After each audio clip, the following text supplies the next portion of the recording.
Je suis Nicolas Becker, donc je suis entraîneur national de paratriathlon. Je m'occupe aussi parallèlement du pôle et sport de Boulouris, et ça depuis 2005 à la Fédération française de triathlon. J'ai une petite affinité particulière sur l'aquathlon de Rio puisque j'étais venu en 2008 et j'avais bien apprécié l'épreuve. Donc voilà, c'est avec plaisir que je suis revenu aujourd'hui avec mon groupe d'entraînement.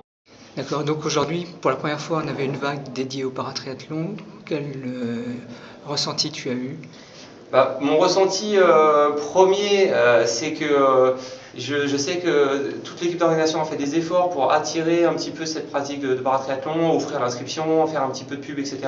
Donc j'ai trouvé un peu décevant pour les gens qui ont fait les efforts de recueillir un nombre assez faible d'inscrits. Et j'aurais bien aimé pour tout le monde qu'on ait plus de monde au départ. Mais par contre, ça a été compensé par de la qualité, on va dire, avec trois garçons qui sont en équipe de France ou proches de l'équipe de France. Et aussi la présence de filles qui étaient un petit peu arrivées au dernier moment et qu'on fait honneur à la première édition, on va dire. Mais je pense que ça rappelle quand même un développement et à mon avis, on aura plus de monde l'an prochain. D'accord.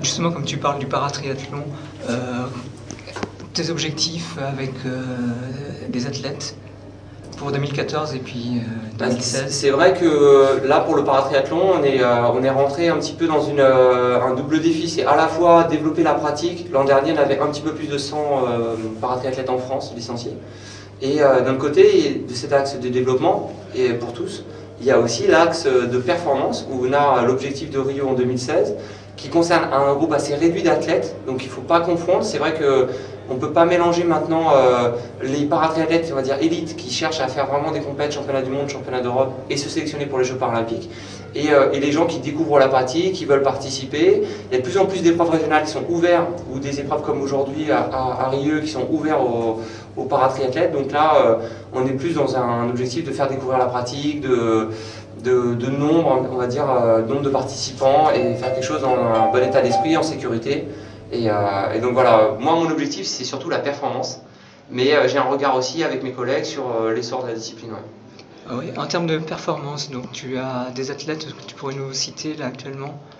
C'est vrai que on va dire, l'athlète le plus emblématique c'est Yannick Bourseau. Pourquoi? Parce qu'il avait fait une carrière de triathlète élite auparavant, avant son accident.